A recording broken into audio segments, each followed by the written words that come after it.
রব্বিরহামহুমা কামা রব্বায়ানি সগীরা। হে আমাদের রব, তাদের দুজনের প্রতি রহমত প্রদর্শন করুন যেভাবে তারা শৈশবে আমাকে লালন পালন করেছেন। বাবা মা যে পরম স্নেহ মমতা দিয়ে একজন সন্তানকে লালন পালন করেন, সৃষ্টি জগতের কোনো কিছুর সাথেই তার তুলনা হয় না। এই মমতায় কোনো স্বার্থ নেই, নেই কোনো শর্ত।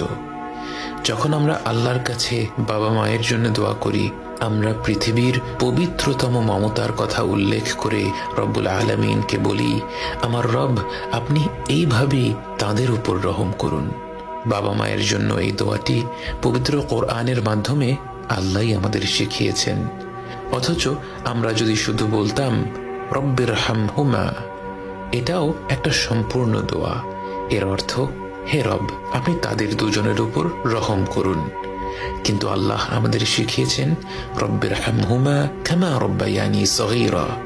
শৈশবে তারা কতটা স্নেহ মমতা ভরে আমাদের লালন পালন করেছেন এ কথা উল্লেখ করতে গিয়ে আমাদের মনে পড়ে যায় তাদের অজস্র আত্মত্যাগের কথা।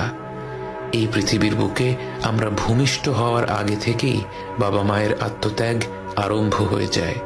রাত পেরাতে গর্ভবতী মায়ের ঘুম ভেঙে যায়, যখন তখন প্রচণ্ড ক্ষুধা পায়, শরীর খারাপ হয়, বমি হয়।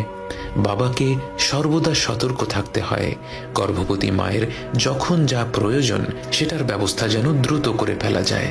জন্মের পর থেকে বাবা মায়ের সময়সূচি বাচ্চাকে ঘিরেই গড়ে ওঠে।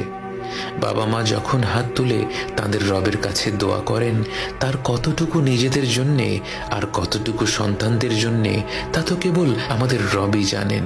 এবং তিনি জানেন বলেই আমাদের শিখিয়েছেন রব্বিরহামহুমা কামা রব্বায়ানি সগীরা। এই রব, আপনি তাদের দুজনের উপর রহম করুন যেভাবে তারা শৈশবে আমাকে লালন পালন করেছেন।